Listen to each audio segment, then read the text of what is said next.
हमारे चैनल को सब्सक्राइब करें और बेल आइकन दबाएं।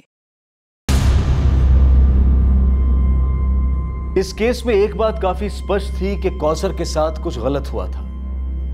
ये 12 साल की बच्ची कहां थी और किस हाल में थी, ये एक बड़ा परेशान करने वाला सवाल था।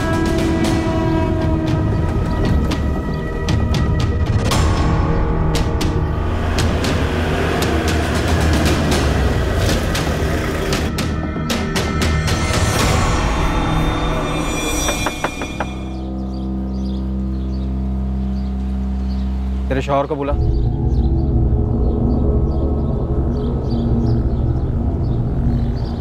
मेरे लिए जोधपुर क्राइम ब्रांच चाहिए।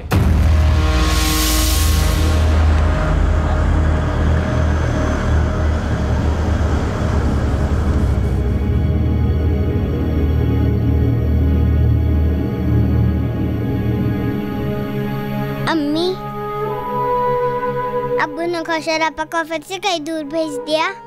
तेरे अब्बू कुछ नहीं बोल रहे बेटा। कहाँ हो गया आपा? पता नहीं। लतीफ, तुम जोधपुर के अशफाक भाई को अच्छी तरह जानते हो। खुदा के लिए सच सच बताओ, क्या उन्होंने कौसर को वाकई यहाँ रियाजपुर भेजा था? दावे के साथ तो नहीं कह सकता हूँ, पर बहुत ही शरीफ लोग हैं वो। मुझे लगता है बशीर कुछ छुपाने के लिए उन पर झूठे इल्जाम लगा रहा है। क्या छुपाने के लिए? यास्मीन वैसे भी खुश नहीं थी कौसर को जोधपुर भेजकर, इसलिए मुझे लगता है बशीर ने उसे कहीं और काम पर लगा दिया।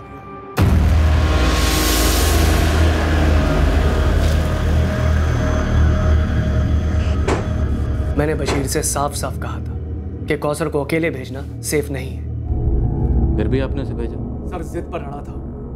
मैंने उसे ये तक कहा कि ईद के 2-4 दिन के बाद या तो मैं या तो कासिम खुद आकर कौसर को रियाजपुर छोड़ जाएंगे। अब पूछ लीजिए कासिम से। बिल्कुल सर, अगर उसका बाप अड़कर नहीं बैठता तो अशफाक भाई उसे कभी अकेले नहीं भेजते। लेकिन ईद जितनी आपकी थी उतनी कौसर उसके घर वालों की भी थी, तो आप उसे ईद के बाद ही क्यों भेजना चाहते थे? क्योंकि सर काम की वजह से मेरे पास बिल्कुल भी टाइम नहीं, इसीलिए मैंने बशीर से कहा कि तुम खुद आओ और अपनी बेटी को लेके जाओ यहाँ जोधपुर से, लेकिन उसने भी यही कहा बिजी हूँ, नहीं आ सकता। लेकिन फिर भी 12 साल की लड़की को ऐसे अकेले, वो भी रात की बस? सर ये बशीर मेरी जान खा रहा था कौसर को भेजने के लिए, इसीलिए मेरे पास कोई चॉइस नहीं थी। मैंने ईदी के तौर पर उसे काफ़ी सारे तोहफों के साथ बस में बिठाया था। मैंने कंडक्टर से भी कहा था कि इसका ध्यान रखना। अब आप बताइए मैं और क्या करता। वो आपके घर पे 8 महीने थी ना? जी। तो इन 8 महीनों में आपने उसे एक बार भी अपने घर क्यों नहीं जाने दिया? क्योंकि सर उसने कभी भी छुट्टी नहीं मांगी, बहुत खुश थी हमारे साथ। मेरा बेटा राशिद अभी भी मुझसे पूछता कि कौसर आपा कहाँ चली गई। सर सच बताऊं तो मुझे कभी भी भनक भी नहीं लगी कि बशीर ऐसा नहीं। मुश्ताक, तुम्हारी टिकट की रिसीट पे पैसेंजर का नाम और नंबर क्यों नहीं है? मैडम, छोटी सी ट्रैवल एजेंसी है, सस्ते टिकट है। हमारे ज़्यादातर पैसेंजर वो मजदूर टाइप होते हैं। मतलब अब कहाँ सबके नाम, नंबर और एड्रेस नोट करता रहूँ? अगर नोट किया होता तो आज कौसर को ढूंढने में हमें काफ़ी मदद मिल गई होती। मैडम, मुझे थोड़ी ना पता था कि ऐसा कुछ होने वाला है। मेरे बस ड्राइवर और कंडक्टर भी पहले वाले पुलिस से बोले थे कि उन्होंने लड़की को ठीक ठाक रियाजपुर उतार दिया था, और बस स्टॉप पे लड़के का बाप भी उसको लेने आया था। मैडम, इससे ज़्यादा हम क्या कर सकते हैं? साहब 2 दिन में ईद थी, अगर वो रियाजपुर में थी तो किसी ना किसी ने तो पक्का देखा होगा उसे। अगर वो रियाजपुर उतरी थी तो हो सकता है रियाजपुर बस स्टैंड से उसका पिता बशीर उसे अपने साथ कहीं लेकर गया, टैक्सी से, रिक्शा से, या फिर पैदल।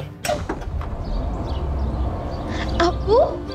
अरे चलो का सर, बाय।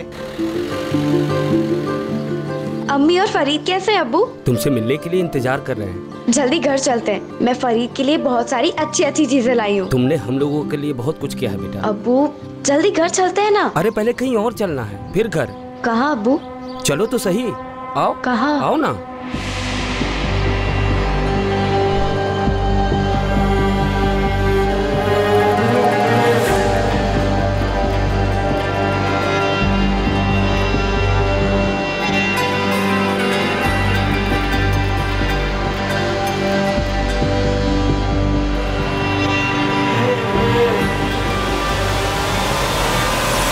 ऐसा भी क्या गुस्सा था कौसर को जो उसे मार ही डाला, और अशफाक से पैसे भी निकलवाने चाहे?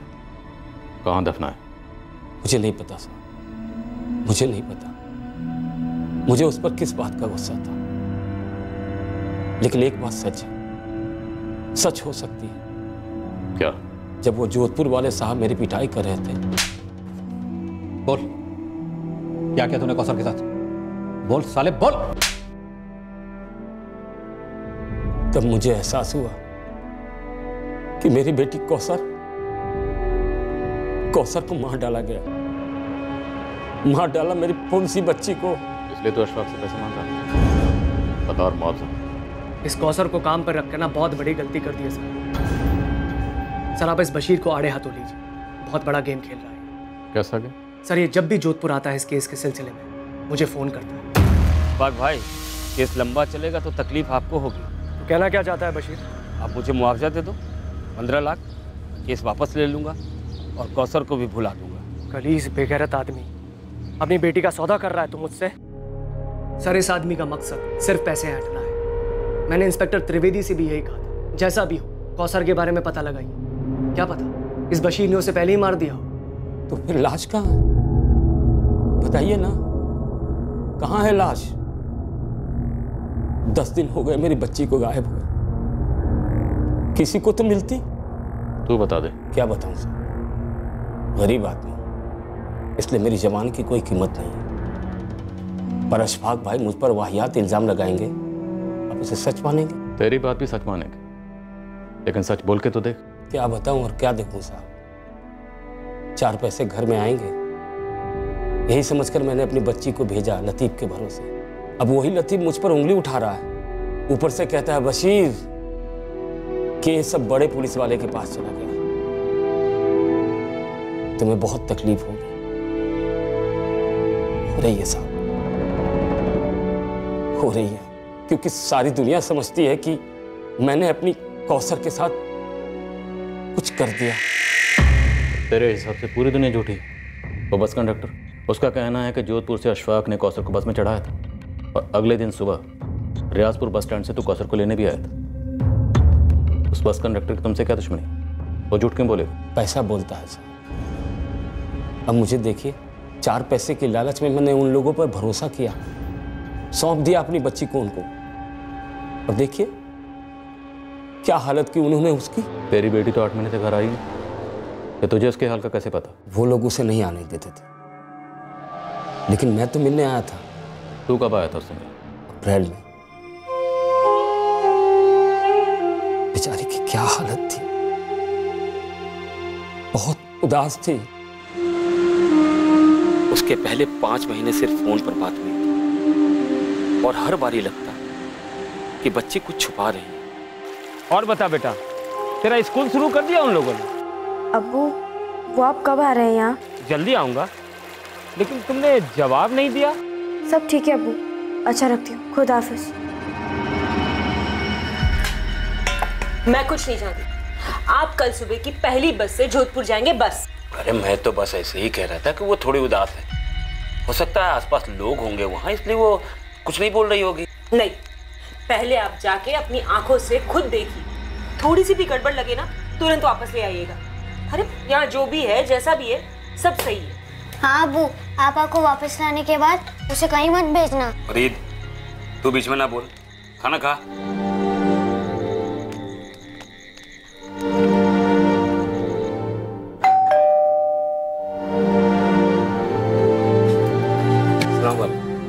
अरे बशीर, एकदम अचानक से? जी बस रहा नहीं गया, बुलाइए ना कौसर को। रुको बुला।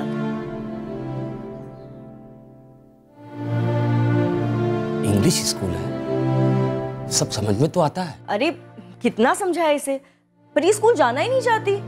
पर बात तो ये हुई थी कि कौसर अच्छे स्कूल में दाखिल होगी। हाँ एडमिशन हुई थी, पर 1 हफ्ते बाद इसने जाना ही बंद कर दिया। कहती है घर पे रहना अच्छा लगता है इसे, है ना कौसर? मैं समझ गया कि फरजाना बहन के सामने कौसर सहमी हुई है, तो मैं उसे बाहर ले आया। अब बोल, स्कूल क्यों बंद कर दिया? अब्बू, ये लोग पूरा दिन मुझसे काम करवाते, घर के सारे काम।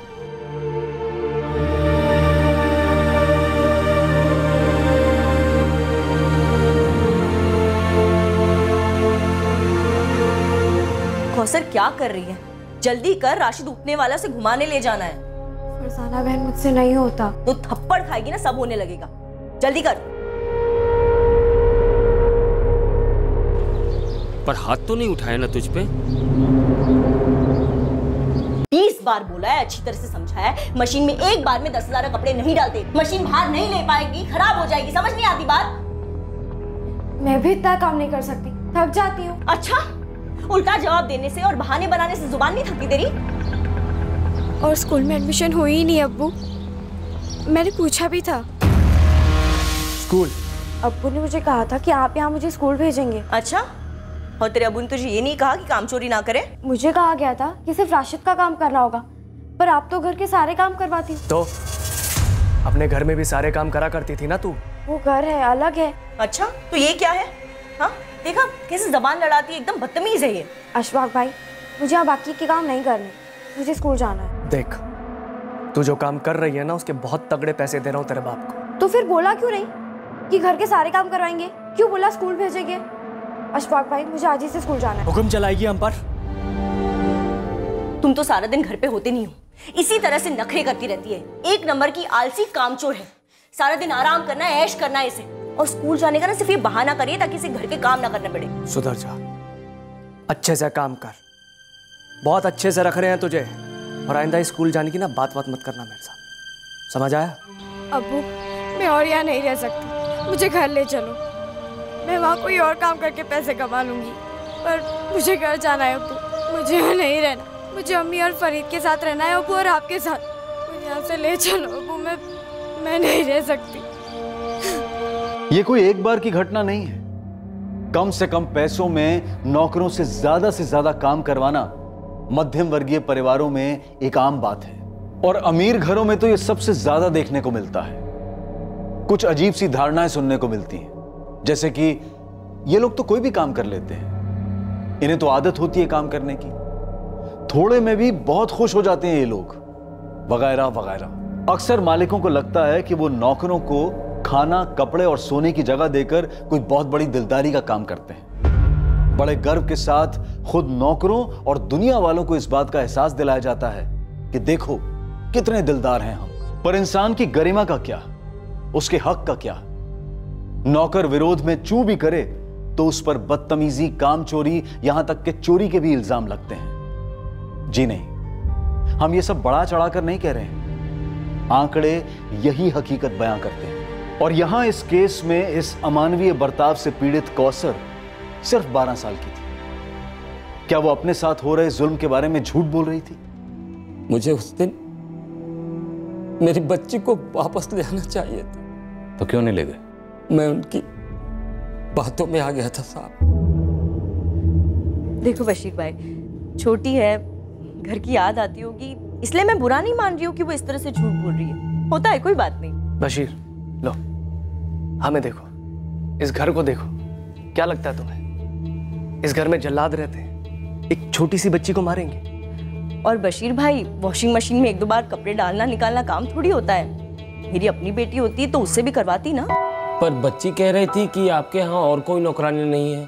मिलती नहीं है ना बशीर भाई, तभी तो सारे काम मुझे करने पड़ते हैं, इसलिए तो कौसर को रखा है राशिद के लिए।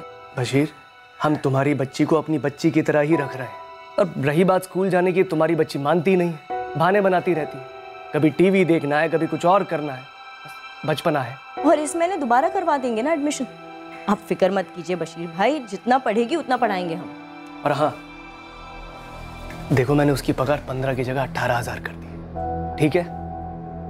बशीर देखो, अच्छे अच्छे बच्चे भी कभी कभी झूठ बोला करते हैं, हम बड़ों को उनकी बात को इतना सीरियसली नहीं लेना चाहिए। हाँ, और जैसे जैसे होश आएगा ना, वो झूठ बोलना भी बंद कर देगी। और 1 साल उसको यहाँ पे रख कर देखो, तुम्हारे घर जाने के लिए मना कर देगी। हाँ, और ये कहानियां बनाना भी बंद कर देगी। बातों के ऐसे लपेटे में लिया मुझे कि मुझे लगा वो लोग सच बोल रहे हैं, जैसे आपको अभी लग रहा है कि अशफाक भाई सच बोल रहे हैं।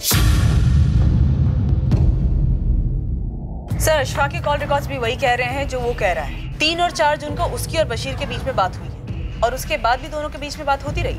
पर बात क्या हुई ये तो कॉल रिकॉर्ड्स नहीं बता सकते पहले। सर, मैंने इस बस कंडक्टर सूर्या और ड्राइवर कपिल, इन दोनों से मिलके बात की, और उस रियाजपुर वाले लतीफ, उससे फोन पे बात किया। सर, क्या ये मिलके झूठ बोल रहे हैं? सब एक ही बात बोल रहे हैं, पर जरूरी नहीं है कि सब सच बोल रहे हैं। सर, बशीर कह रहा था कि बच्ची नाखुश थी, उसे वहाँ टॉर्चर किया जा रहा था। पर जब मैंने कौसर की माँ यास्मीन से बात की तो उसे इन सब के बारे में कुछ भी नहीं पता था। ये आप क्या कह रही है? मेरी कौसर से फोन पे बात होती थी, पर उसने तो कभी इस बात का जिक्र नहीं किया। पर जब बशीर मिला था उसे तो सब कुछ कहा था। क्या? यास्मीन, ये बात बहुत अजीब है। बशीर ने तुमसे ये बात क्यों छुपाई? अल्लाह जाने। यास्मीन दरअसल पुलिस की पहली टीम और अब क्राइम ब्रांच दोनों की तहकीकात इस तरह बढ़ रही है कि बशीर काफी कुछ छुपा रहा है। मम्मी याद है जब अब्बू आवाज से मिलकर लौटे थे तब उन्होंने कहा था वो तो वहाँ बहुत खुश है। यास्मीन,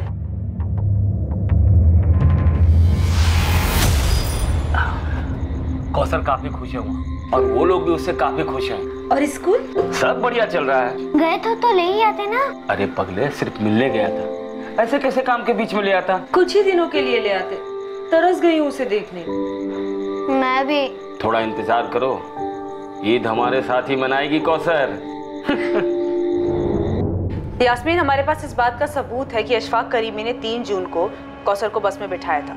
वो रियाजपुर पहुंची भी थी और बशीर उसे वहां लेने भी गया था। ऐसा कैसे हो सकता है? अब वो इतना झूठ नहीं बोल सकते। तो फिर कितना झूठ बोल सकते हैं बेटा, बताओ। यास्मीन, तुम्हें कभी ऐसा नहीं लगा कि बशीर तुमसे काफी कुछ छुपा रहा है? नो, मुझे नहीं लगता बशीर झूठ बोल रहा है।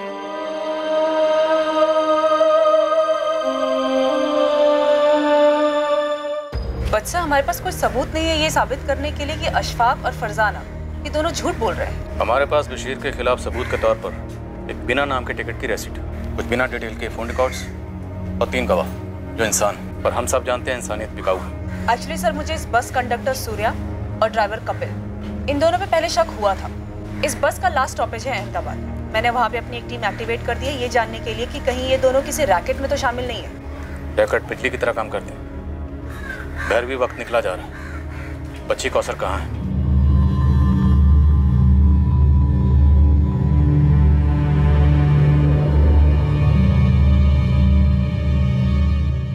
बच्ची की शिकायतों के बावजूद फरजाना और अशफाक ने बशीर को मना लिया और अपनी मजबूरी के चलते बशीर ने भी खुद को समझा लिया होगा कि सच बोल रही और उसकी बेटी कौसर बड़ा चढ़ा के बात कर रही है। जैसे अमीरी घमंड को जन्म देती है, वैसे ही गरीबी सेल्फ डाउट का दलदल है। I am sorry sir, but आप इस केस को अमीरी और गरीबी के चश्मे से देख रहे हैं, जो शायद इस केस की हकीकत ना हो। हकीकत एक ही है, पैसा। पैसे से बड़ी कोई रियलिटी नहीं। पैसा कुछ अमीरों को एक फीलिंग देता कि वो कुछ भी खरीद सकते, सच्चाई को भी। और गरीबी इंसान को इतना मजबूर कर देती है कि एक छोटी बच्ची पूरी तरह से एक्सप्लॉइट हो रही थी, फिर भी उसे घर वापस नहीं ले जाएगा। अगर अप्रैल में उसे वापस भेज देते ना तो बेकार की टेंशन नहीं होती। तुमने अगर राशिद का ध्यान ठीक से रखा होता ना तो वो लड़की इस घर में होती ही नहीं। वाह, तुमने तो बहुत हेल्प की ना मेरी, सारे कामों में बहुत हाथ बटाया तुमने। मेरे पास कोई और काम तो है नहीं, पैसे तो पेड़ पे उगते हैं ना। अशफाक, बच्चे संभालना कोई बच्चों का खेल नहीं है। एक दिन बच्चे का काम और घर का काम करके देखो, फिर बात करना। और वैसे भी अब तक तुम नई नौकरानी अरेंज नहीं कर पाए हो और बात कर रहे हो इतनी। अरे नौकर नौकरानी टिकेंगे कैसे? हमारे घर में हालत देखी क्या करके रखती हो, मशीन की तरह रखती हो उनको, पूरा निचोड़ देती हो। इस झमेले में फंसे ना हम, सिर्फ तुम्हारी वजह से फंसे। सिर्फ मेरी वजह से? हाँ, तुम्हारी वजह से। तुम्हारी वजह से बशीर हमारा खून पी रहा है। और एक ये तुम्हारा निकम्मा भाई, एक काम ठीक से नहीं होता इससे। हाँ, अब तो तुम इस पर इल्जाम लगाओगे, खुद को बचाओगे ना? हाँ कासिम बोल। अशफाक भाई, ये नई पुलिस टीम लियाकत और शमशेर को उठा के ले गई है पूछताछ के लिए। उन्हें क्यों? मैं क्या जानूं अशफाक भाई, लेकिन कुछ ज्यादा ही फुदक रही है ये नई टीम। तो वो दोनों अभी कस्टडी में है? हाँ, ये गफूर आया है, उसने बताया कि उनको उठा के ले गए। क्या हुआ?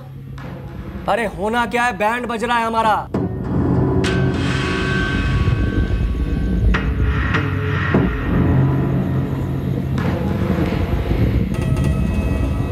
कितने में बेचा मेरी बेटी को?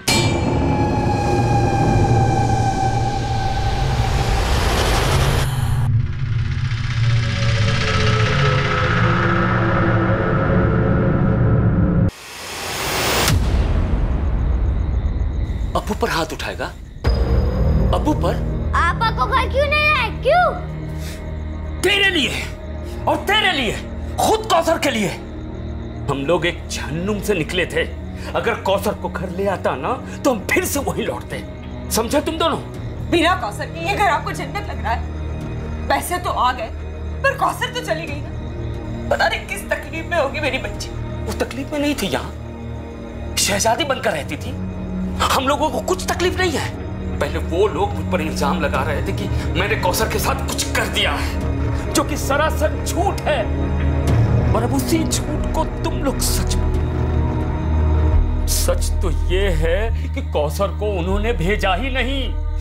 मुझे पता नहीं कि वो इस वक्त कहां है। मैं तो खुद चाहता था कि वो ईद पर घर आए। मैंने तो एक अच्छी नौकरी समझकर वहां रखा था उसे, पर पता नहीं उन लोगों ने क्या कर डाला उसके साथ।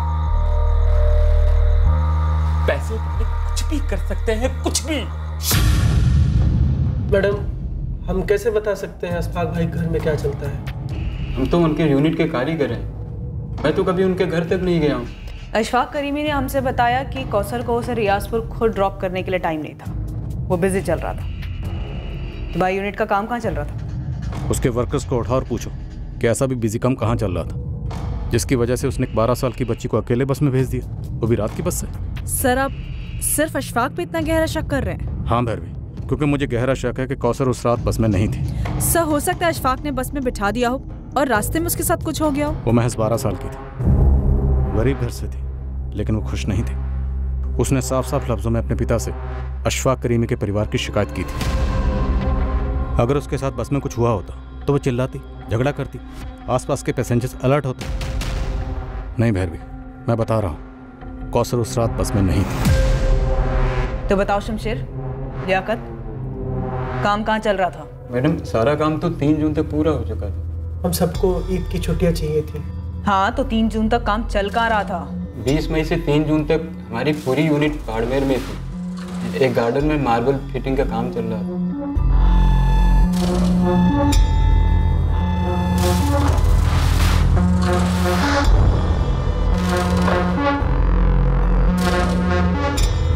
पार्टी अशफाक भाई की खास थी। हम पूरी ताकत लगा रहे थे ईद के पहले काम पूरा करने की। हमने 2 तारीख तक सारा काम निपटा लिया था। तो अशफाक करीमी ने हमसे झूठ बोला कि उसके पास कौसर को रियाजपुर ड्रॉप करने का टाइम नहीं था? मैडम, वो सब हमें नहीं मालूम। उनकी निजी जिंदगी है मैडम, हमारा कोई ताल्लुक नहीं। कौसर के साथ क्या हुआ था ये बहुत पहले पता चल सकता था। ठीक उसी वक्त जब मिसिंग कंप्लेंट दर्ज हुई थी, जब इन्वेस्टिगेशन पहली पुलिस टीम के हाथ में थी, एक अहम सुराग नजरअंदाज हो गया था। पर सवाल यह था कि यह नजरअंदाजी गलती से हुई थी या फिर जानबूझकर एक गुनाह पर पर्दा डाला गया था।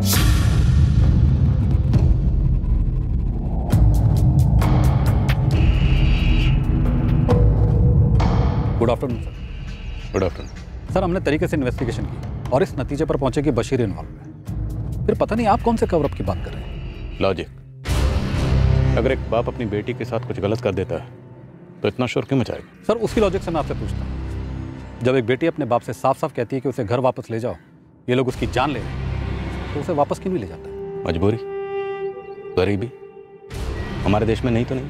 सर, आप उस लालची बशीर के आंसुओं पर जा रहे हैं। सबूतों का क्या, गवाहों का क्या, बस के कर्मचारी, उसी के गाँव का लतीफ, मतलब सभी ने बशीर के खिलाफ स्टेटमेंट दिया।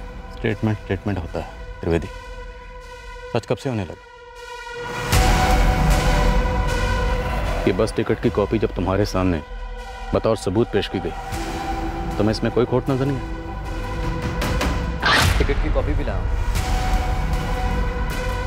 इस फोटो कॉपी को देखकर तुम्हारे दिमाग में कोई डाउट नहीं है?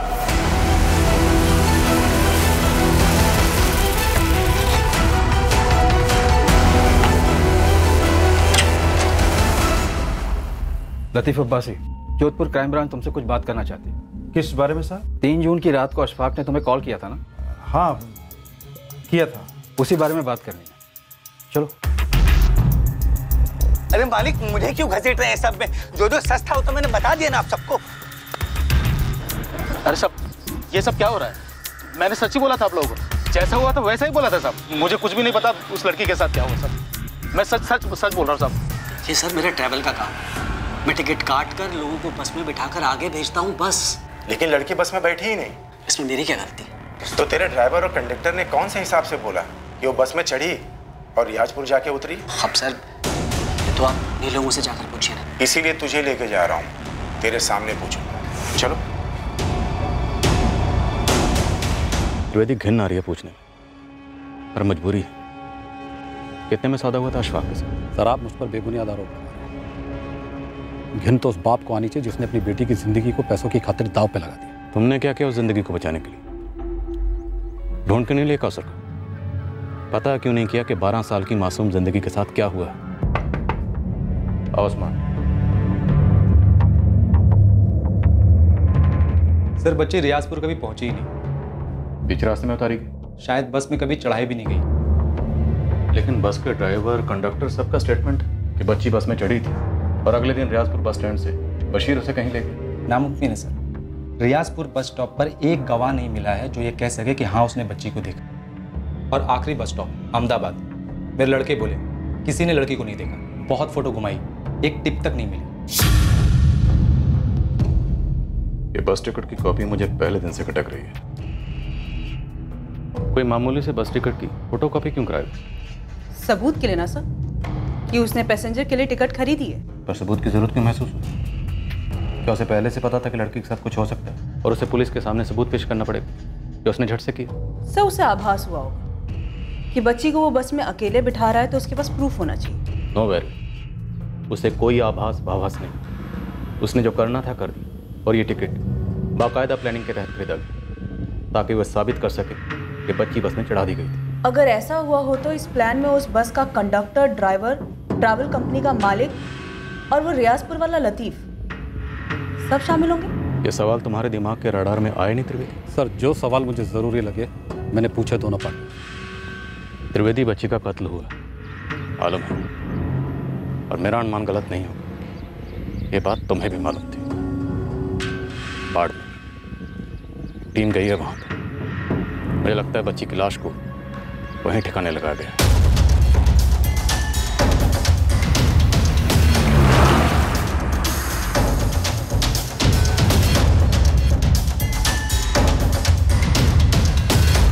शमशेर, लियाकत, हमें लगता है कि तुम दोनों जानते थे कि लड़की मारी गई थी। क्या उसे यहां से कहीं ले जाया गया था? तुम दोनों की खामोशी काफी कुछ खुसर-फुसर कर रही है। इस खामोशी को फोड़कर चीख कर चिल्लाना आता है मुझे। सुनोगे अपनी आवाज?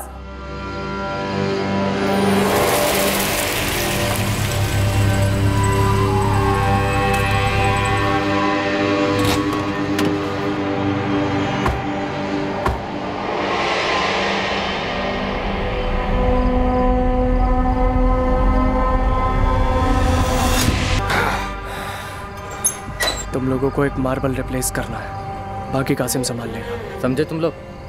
चलो। देख कासिम, सब कुछ ठीक ठाक होना चाहिए, बाद में कुछ भी बाहर नहीं आना चाहिए। मैं सब देख लूंगा।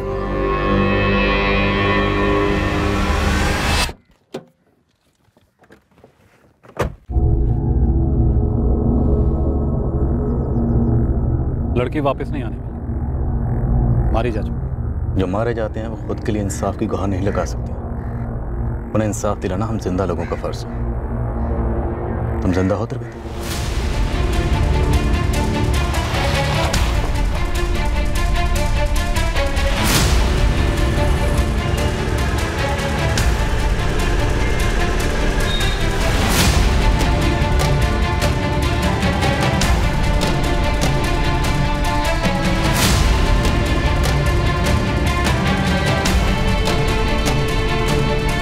कौन है आप लोग? Crime branch, Jodhpur. बता शमशेर, कहाँ है कौसर?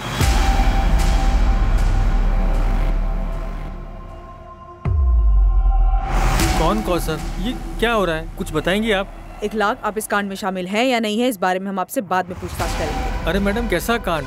आप कुछ बताएंगी? आपके गार्डन में जो मार्बल बिछा है उसके नीचे एक लाश गड़ी है, उसे लेने आए हम।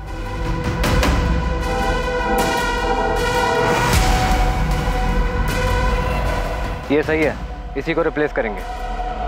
शुरू हो जाओ।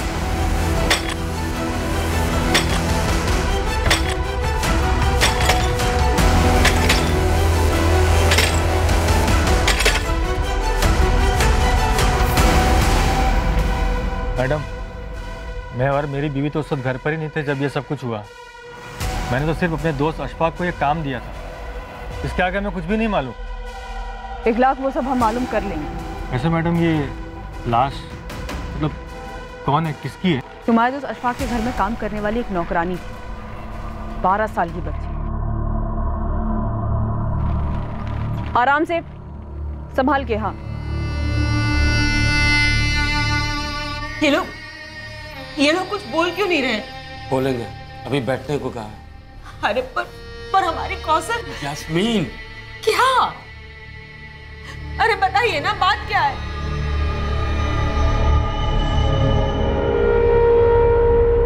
मैडम, आपको दिखाई नहीं दे रहा है मेरे बच्चे की क्या हालत हो रही है? बच्चे के लिए कुछ चीज चाहिए तो बता दीजिए, मंगवा देंगे। और अगर आपके कोई लेडी रिश्तेदार है तो उसे भी बुलवा लो। लेडीज रिश्तेदार? क्यों? देखिए, मुझे अपने शौहर से बात करनी है। कहाँ है वो? बुलाइए उन्हें। इतनी आसानी से मारकर दफना दिया बच्ची को? सर, मैं मारना नहीं चाहता, पर उसने मुझे मजबूर किया और मैं फंस गया। एक 12 साल की गरीब बच्ची ने ऐसा क्या किया था? जिद पर अड़ गई थी। नहीं नहीं नहीं, मुझे इस घर में रहना ही नहीं है। चुप, बिल्कुल चुप। क्या कर रही है राशिद? अभी तो सोया है। जब उसे बात करने दो, वो मुझे ले जाएंगे या आप मुझे छोड़ने आएंगे। मैं और मार नहीं खाऊंगी। मारा किसने? 1-2 बार 1-2 लाफे को मार कहती है। घर पे नहीं पड़ी क्या कभी? नहीं पड़े, इसलिए मुझे घर जाना है। तो एक काम कर, ईद तक यहीं पे रुक, उसके बाद भेज देंगे तुझे। नहीं, मुझे अभी के अभी जाना है। आप छोड़ने नहीं आएंगे तो मैं खुद से चली जाऊंगी। ईद के बाद देख, पखेड़ा मत खड़ा कर, चुपचाप अंदर जा और सो जा। मुझे नींद नहीं आती और मुझे चुपचाप ही नहीं रहना। मुझे इस घर में कोई काम ही नहीं करना, ना राशिद का ना घर का। मुझे इस घर में रहना ही नहीं है। मुझे अभी के अभी मेरे घर जाना है। बाबा, इतनी अकड़ है इस लड़की में। देख, तू इस घर से तो तभी जाएगी जब मैं तुझे भेजूं। नहीं, मैं अभी के अभी जाऊं। अशफाक, ये क्या हो गया इसे?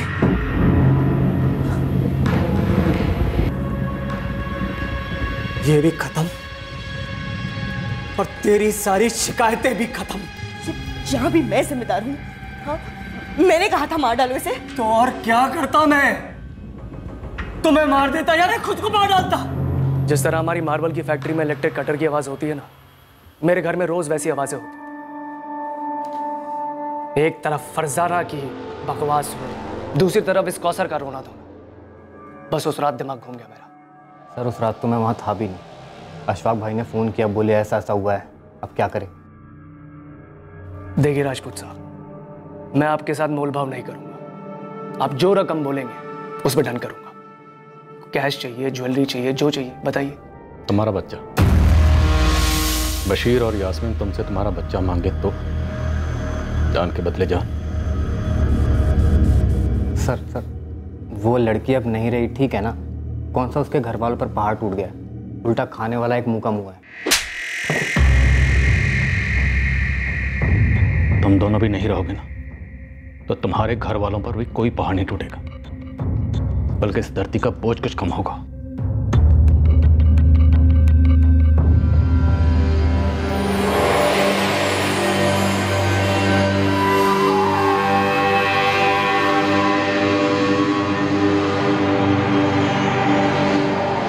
हाथ बांटने वाली कई मुट्ठियां कर्म की गई थी।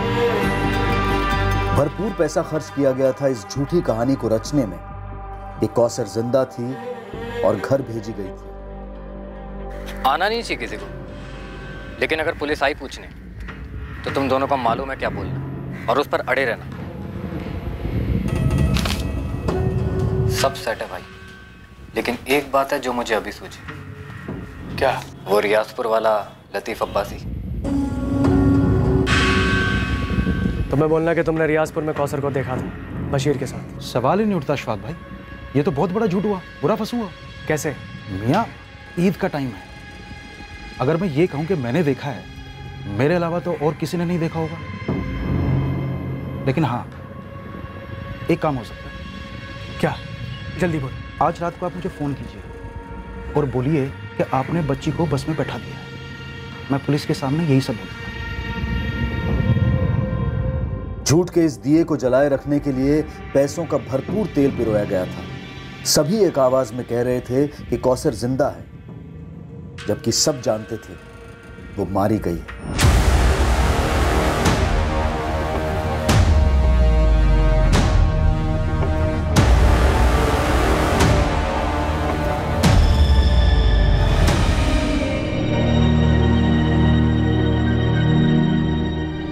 क्या हुआ साहब?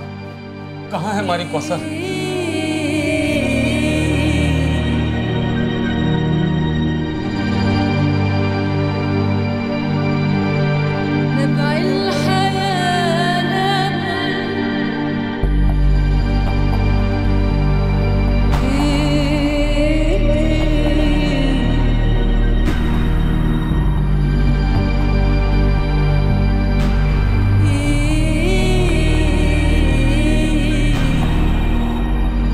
माँ बाप ने आइडेंटिफाई किया सर, कौसर अंसारी ही है। चार्जशीट में एक भी लूप होल नहीं रहना चाहिए, मैक्सिमम सजा दिलानी है इन्हें। बास्टर्ड्स, कैसे? I mean, 12 साल की बच्चे के साथ कोई कैसे ये सब कर सकता है? सर, आई स्ट्रांगली फील कि इंस्पेक्टर त्रिवेदी ने कवर अप किया। हालांकि अभी इस वक्त उनके खिलाफ कोई डायरेक्ट सबूत तो नहीं है, पर सर इस केस को दबाने के लिए इतने लोगों की मुट्ठियां गर्म करी तो ये इम्पॉसिबल लगता है कि इंस्पेक्टर त्रिवेदी जो इस केस के मेन इन्वेस्टिगेटिंग ऑफिसर थे, उन्हें घूस ना दी गई। मैं उसके खिलाफ एक डिपार्टमेंटल इंक्वायरी ऑर्डर करता हूँ। अगर कुछ भी मिले ना उसके खिलाफ, चार्जशीट में उसका भी नाम जोड़ देना।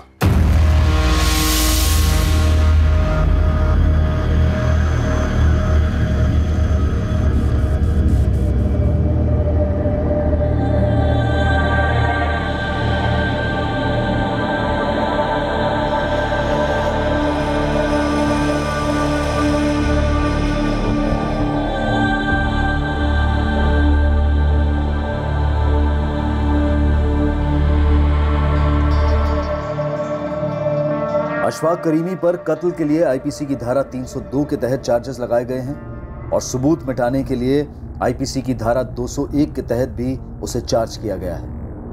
कासिम जाफरी और फरजाना करीमी पर आईपीसी की धारा 201 के तहत सबूत मिटाने के चार्जेस हैं। एक 12 साल की बच्ची बड़ी बेरहमी से कत्ल की गई। भयंकर तरीके से उसकी लाश को ठिकाने लगाया गया। कानूनी किताब में यह सबसे बड़ा जुर्म है, मर्डर, हत्या। लेकिन इस केस में एक और जुर्म काफी पहले हो चुका था और वो है 14 वर्ष की नीचे की उम्र के बच्चे से मजदूरी करवाना। आर्थिक मजबूरियों की वजह से गरीब परिवारों के कम उम्र के बच्चों को अक्सर काम पर लगा दिया जाता है ताकि घर खर्च में थोड़ी राहत मिले। पर घर पर काम करने वाले नौकरों के साथ बदसलूकी हमारे समाज की एक शर्मनाक सच्चाई है। सब जानते हैं कि यह होता है, हर दूसरे घर में किसी ना किसी तरीके से होता है। घरों के बाहर भी होता है, जैसे कि होटल्स में, रेस्टोरेंट्स में, पूरी सर्विस इंडस्ट्री में, जहां कुछ लोगों को ऐसा लगता है कि वो वर्कर्स को उनके काम के लिए पैसा दे रहे हैं तो वो जैसे चाहे उनके साथ पेश आ सकते हैं। ये बेहद घटिया सोच है और इसका बदला जाना बेहद जरूरी है। कामगार को वेतन उसके काम के लिए दिया जाता है, उसकी निजी जिंदगी बिकाऊ नहीं है। वेतन देने से कामगार मशीन नहीं बनता और ना ही गुलाम बनता है। दूसरों की गरिमा का मान रखना इंसान की गरिमा का असली प्रतीक है। सीधा सा मंत्र है, सामने वाले से वैसा सुलूक करो जैसा सुलूक आप उससे चाहते हो। अब मैं अनूप सोनी आपसे विदा लेता हूं, फिर मुलाकात होगी। और याद रखें, क्राइम और आपके बीच में सिर्फ इतना फर्क है कि आप कितने सतर्क हैं। सतर्क रहें, सुरक्षित रहें। जय Hind. For more updates, subscribe to our channel, click the show links and enjoy watching the videos.